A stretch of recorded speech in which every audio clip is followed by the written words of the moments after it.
Hi everyone, happy Wednesday. I am really excited today to share with you how to go live and how to get on video. Most of you already know that video is absolutely essential with your businesses online, and I get this question a lot. I've gotten it a lot on TikTok, I get it a lot on Instagram and Facebook. How do you get on camera, Eileen? How do you do it? And I just want to talk to you today about some of the insecurities that we might have, some of the feelings that we might have, and how to conquer those feelings, and also equip you with some basic knowledge on ways that you can go on camera and feel a little bit more confident that you're doing things correctly. So first, let's talk about the feelings that we're dealing with, our insecurities and things like that. And by the way, if you're watching, please let me know you're watching. Comment #replay if you're watching the replay. I always like to know where people are watching from. This group has definitely been growing. We've been adding new members. So I'd love to know a little bit about your questions on going on camera and where you're watching from. So number one, let's talk about the feelings that we might feel.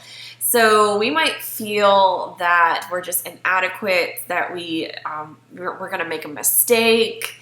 Let me know if these things are resonating with you, or if you have some too that I'm not mentioning. But I know, first off, when I was going live on camera and getting on camera, these were definitely some feelings I dealt with. I still deal with them. I just work through my feelings. So some of the feelings you might be going through are, I'm going to make a mistake. I'm going to mess up. Someone's going to call me out. Someone's going to do hate speech. I'm going to get attacked. What if I get attacked? What if I'm successful and I get leads out the wazoo? What am I going to do with all those leads or all of the sales that come through? I can't handle all of that. Wouldn't that be a great problem to have? Some of the other things that you might be feeling are, I'm not perfect. I'm just going to wait until I have all my ducks in a row so that when things are perfect, then I can go live on camera. I know that's a big one as well. And I'll tell you first off that was my experience. I was going to wait until I felt like my business was at a place where I could preach about it and I built up more authority in my mind. And this woman said something on TikTok that I will never forget. She said, "Why are you waiting? People with half your talent are killing it." And those words just went right through to my heart, because how true is that? There are people I watch on social media, that I watch on TikTok, that I watch on YouTube. They don't have the best camera equipment. They're not always the most personable on camera.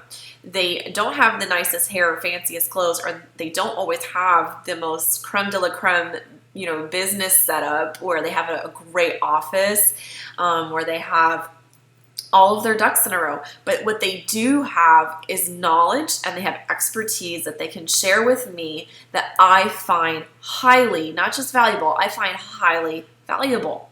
And I'm willing to listen to them because they are showing up. I do see them let me bring my mic over here a little bit better. I do see them on camera consistently over and over and over again. And I think to myself, I want to be these people. They're just so knowledgeable, right? Let me know if this resonates with you. Give me a heart, a like. Let me know in the comments below, yes, this is resonating with me. How many people do you watch on social media? Let's actually talk about this. Who do you watch on social media consistently that you're gaining expert advice from? And let's dissect this a little bit. Do they have a beautiful office space? Do they have their hair done nicely? Do they make mistakes? Do they fudge up sometimes on their videos? Do they say a lot? Do they say so? Do they have to correct themselves because they say, wait, I made a mistake there, let me correct that? Do they do those things? Do they always make eye contact with the camera? That's a big one. Do they have the best lighting equipment? Did they know everything before they got started? Are they raking in the dollars and the leads with their videos? These are all good things to think about. 9 out of 10 times when we are getting started on social media, we do not have any of these things. We are learning. We're in the learning phases of our business, right? And when you're in that learning phase, it's okay. I'm going to give you permission today that it's okay to not be perfect, and it's okay to make mistakes, because 9 out of 10 times that's how we're learning. That is how we're learning. That is how we're developing our voice. That's how we're learning to connect to the camera, and we're building a relationship with the camera and getting more comfortable using it, right? I was not comfortable using the camera when I first started with my business online. That was 6 to 7 years ago. When people were saying go live, I thought, oh, that's like telling me to jump off a cliff, and I have no idea what's going to happen on the way down. And back then, social media, I'm sure you probably still feel this way, but going live, it's like, how do I go live? Where are the buttons? How do I end the call? What if I put a funny filter on my face? Do you know how many people went viral because of that? There were people that would go live and they on accident chose a filter and they went viral for it.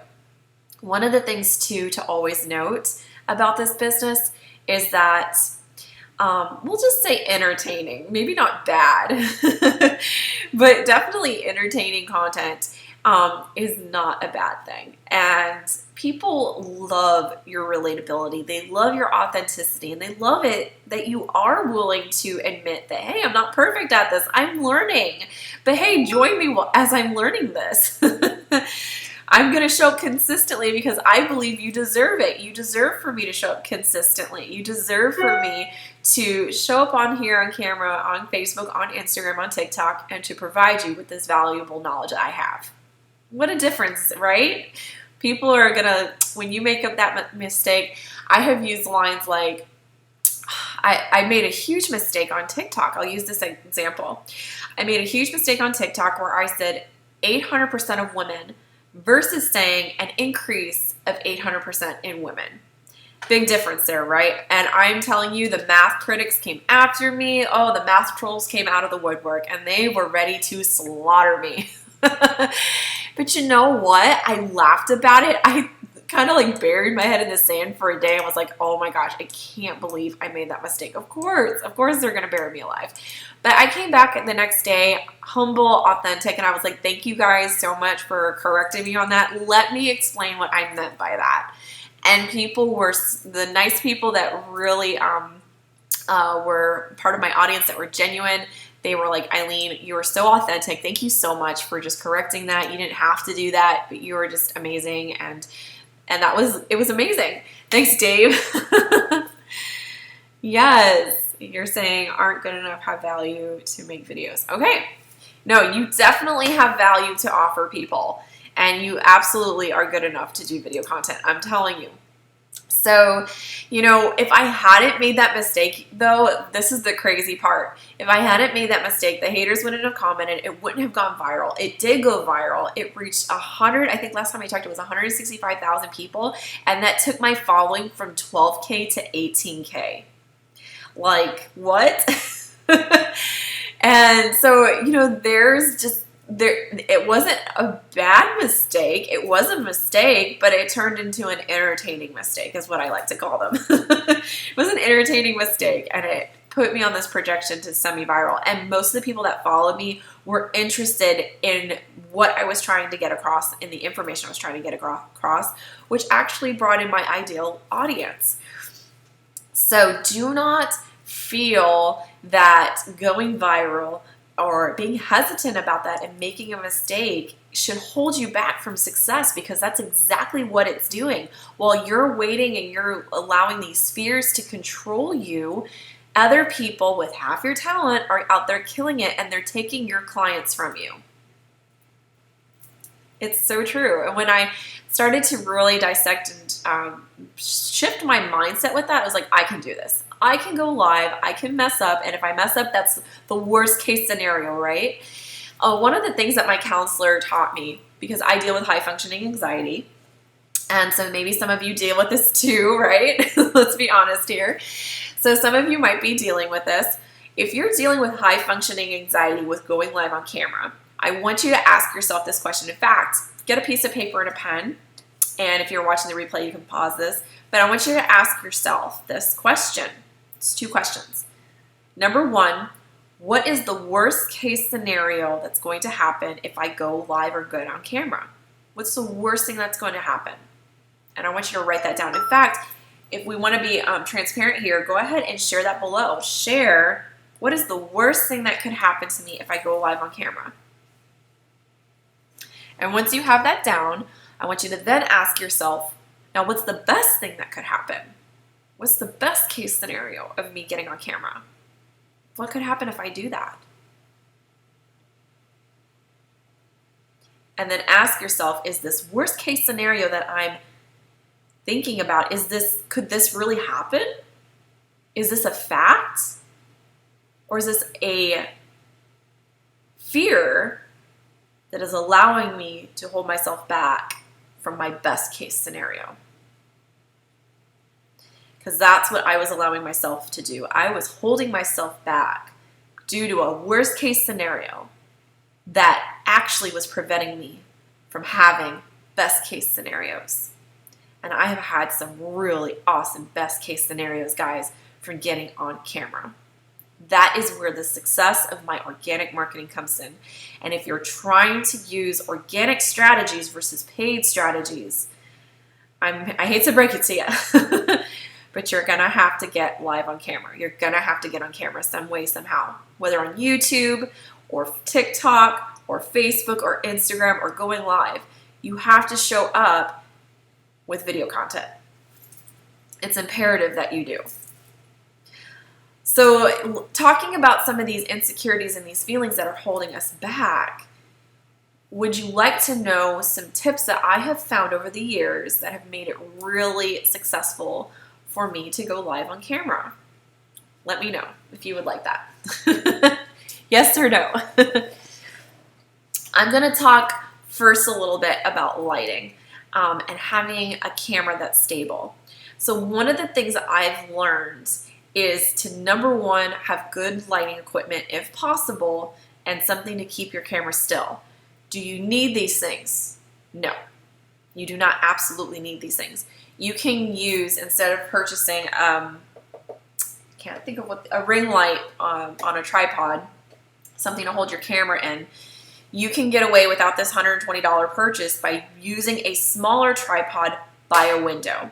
If you have window lighting that is natural lighting, it is the most beautiful lighting that you can actually use, and it is sometimes even better than using a filter or a ring light. But if you're in a darker office or you have places where you cannot control the light settings, then I do recommend using a ring light. So I think I got this one for $120 on Amazon, and the nice thing about this is that when you're setting up your camera, this can hold it vertically, or you can turn it for a horizontal position. Now, people have asked me which is better. I think it really depends on the platform that you are using. If you're trying to do YouTube content and you're trying to do YouTube content, Facebook content, I have found it better to go horizontal. If you're doing Instagram or TikTok content, I have found it better to go vertical. That is important. Let me refresh this and make sure that it's not freezing out. Okay. So let me know if you found that tip helpful. The next thing is, do I have to use the apps to film my videos? No, you do not. So if you go into your phone, I know I have an iPhone 11, you might be using something different, but in your camera settings, essentially, you have the option. It's going to wet my face. There we go. All right, you're going to have the option to go into your settings. I don't think you can see that. Yep. Go into your settings, and where it says camera, is it all the way down here? Camera. So for me, it's below music, photos, camera. You're going to go to camera. And then in your camera, you want to make sure where it says record video that it is set to 4K 60 frames per second. Most iPhones are not automatically set up to that. So make sure it's set up to that, because what that's going to do is it's going to give you 4K video footage, so it's super clear, very clear. This video is not in 4K. This video is probably in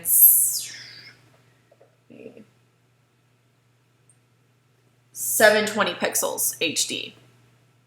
So 4K is the best quality that you can possibly get. 60 frames per second, what does that mean? That means So like if I move my hand, do you see how it's like blurry? That means that the frames per second are slow. But if you have 60 frames per second and let's say you're moving the camera very fast and my hand is moving, it would get that camera capture. It would be very clear. It wouldn't have this blur as I'm moving my hand. It would be very clear as I'm moving my hand. So that's why the 60 frames per second matters.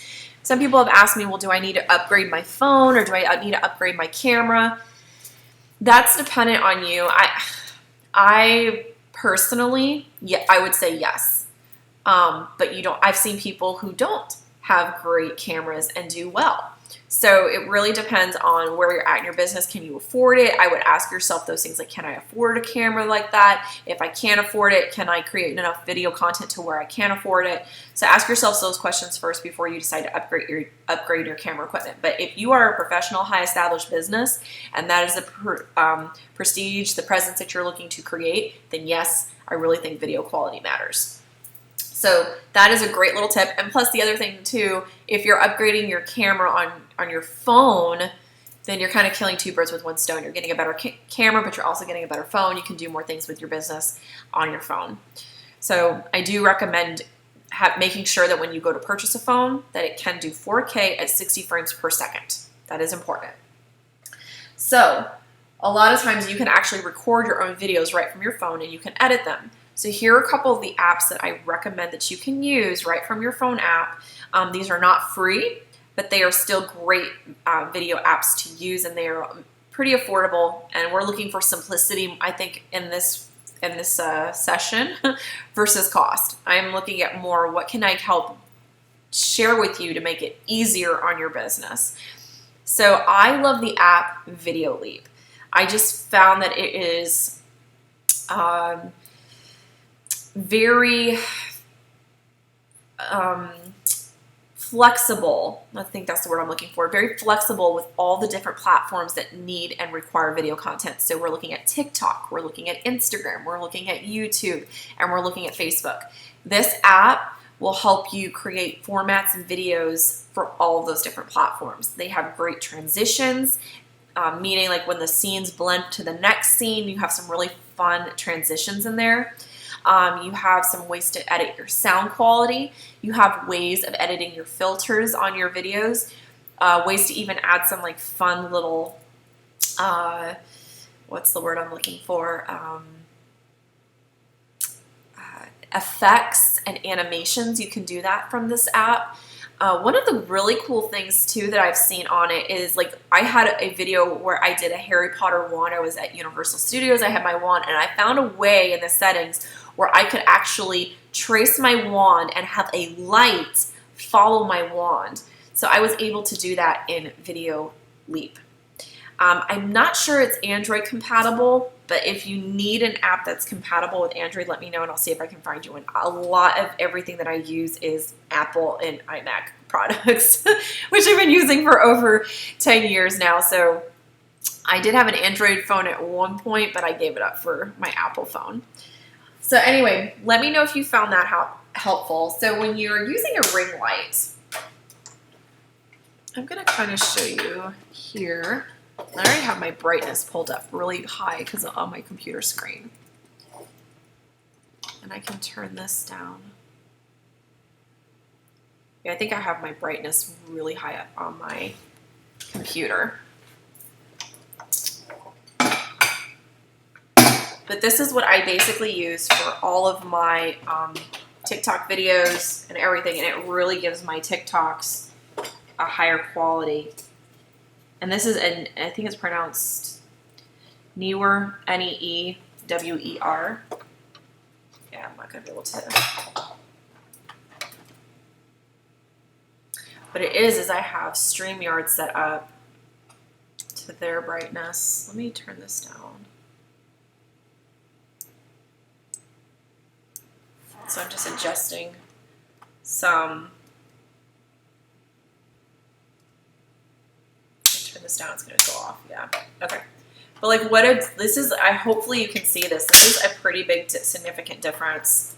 And I can actually take this off. In quality for lighting versus if I had none. If you have better lighting, you're just going to stand out better in your videos. So this is definitely, if you want a tool that's just going to boost your confidence a little bit more, then if you're going to invest in nothing else, I would say the iPhone and a tripod. And that's really all you need. I'm going to turn this back up. Turn this back up.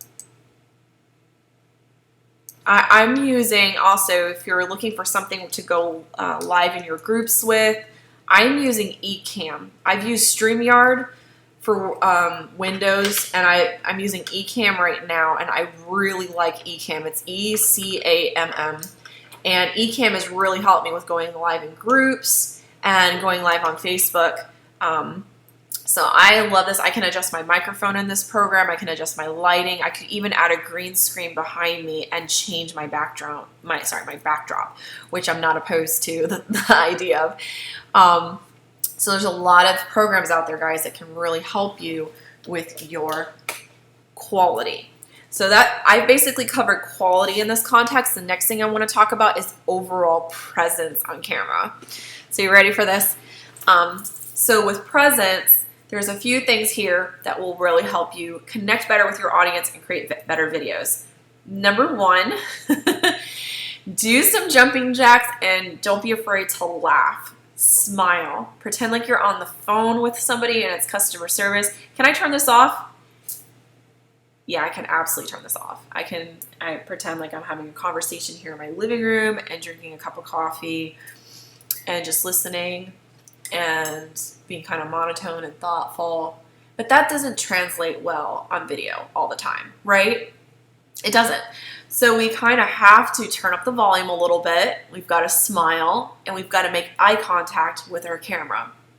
This is really essential, especially because on video you've got 3 seconds, guys, 3 seconds to grab their attention, if that. If that. I mean, I feel like video content has gotten smaller and smaller and smaller to now where we're doing Instagram Reels at 30 seconds. We don't have a lot of time to really hook these people in with our content.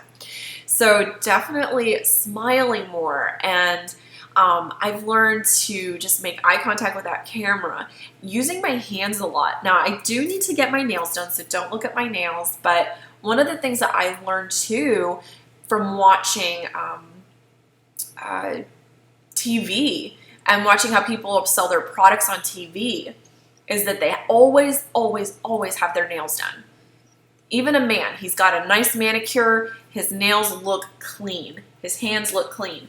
So they use their hands a lot to talk, to create an idea, to share, to teach. They use their hands a lot. So there's a lot of ways that you can use your hands. I have noticed that one of my cousins, she does this funny thing with her hands. I love it. But she does this, like she moves her fingers around a lot when she gets excited. And there's almost like a joy that comes from when she does that. You know, she's just super excited about something. So use your hands and how you communicate on your videos. Don't just leave them in your lap and hunch your shoulders and kind of like, oh, you know, look around. Make sure you're making eye contact, smiling, and you're using your hands. If you look at reporters, you know, if you need something where you're like, I just can't do it, Eileen, I can't use my hands, then grab a cup of coffee or grab a mug and hold it. Have something in your hands that takes that off of your mind, or a product that you're holding or something, but always have something in your hand if you feel like you're uncomfortable with using your hands to speak. Then hold something. And this will get your mind off your hands so that you can then speak to your audience, okay? Great tip. I do this all the time in photography with people who I'm doing like branding sessions with, like doctors, or I'm talking with, you know, women in business, and they're just like, they can't figure out what to do with their hands, and they're just like, I don't know, what do I do with my hands? Then I give them here, hold a pen, here, hold a mug, here, hold a notepad, here, just, you know, put your hands here on the table, touch the table.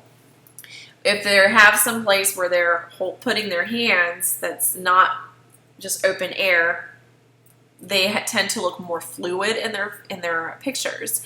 So if you feel that way, then grab an object and hold it. Grab a mug or something and hold it. Grab a notepad. I see all the time, Rachel Peterson is my mentor. Anytime Rachel's teaching, she has a notepad in her hand. Just about.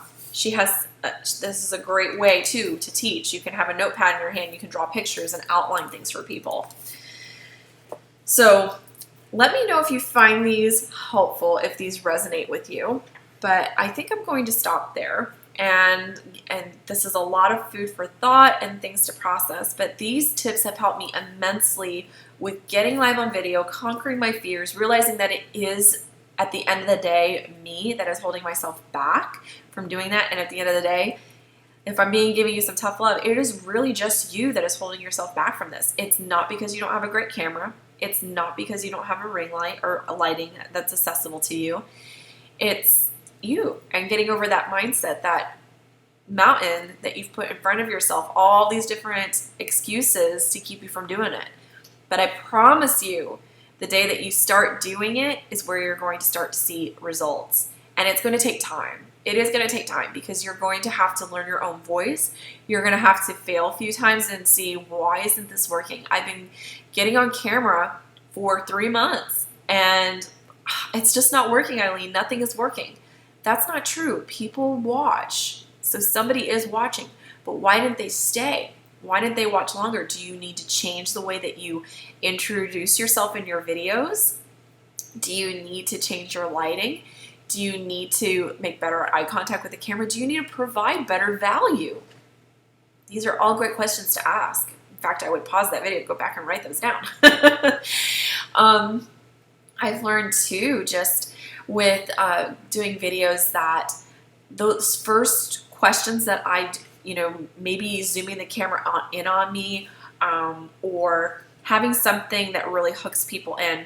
So for example, when I used to take public speaking courses, and when I took my public speaking courses, one of the things that my teacher said was, when you get on stage, you really only have 5 seconds to hook your audience. So it's the same on public speaking terms. And she said some of the things that she will do are clap her hands. When she first gets on stage, she'll just clap her hands, and that noise wakes everybody up, especially if there's been a speaker before her. Just a loud noise getting people's attention. You could do something fun. Like, I've seen people get on stages with fancy lighting and sparkles, or a really fun outfit, or something that's just really flamboyant. I've even seen people get on stage. I saw somebody who got on stage with an Iron Man suit. So these are just ways, though, of getting attention, getting people's attention.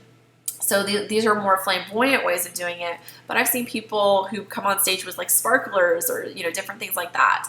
So these are all things to consider. Another way is to prompt a question that really gets your audience thinking, and then you're going to provide the solution with what you're going to say. So that question has to dig deep, and it's got to really strike a nerve. For example, I love the question because a lot of the people that I serve are mothers, millennials, and I'm helping my clients sell them their medical, aesthetic, or skincare, body goal type products, skincare treatments. And so one of my favorite questions to ask people is, that audience, is, when is the last time you put yourself first? Like, that's a question that's going to strike a nerve, because the answer is, I can't remember. So asking your audience a question that's going to hit a nerve, that's going to really hit an emotional deep puncture, that's important. That's another way you can hook in your audience. I'm trying to think of some other ways, but really you can be entertaining, you can be educational, or you can provide value. And those are all great, quick ways to grab and hook your audience. So anyway, I'm going to end on that note. Thank you so much for watching today. I really hope that you learned something new. If you're not already, please follow me on Facebook and Instagram, and also now TikTok under Eileen Posadny. I'm also starting a YouTube channel, and I'm going to be uploading a lot of these videos to YouTube so that other people can watch them. If you're not following me on YouTube, please like and subscribe so you don't miss any more educational medical aesthetic content that I'm going to be producing with Master Your Marketing with Eileen. Thank you all. Have a wonderful day.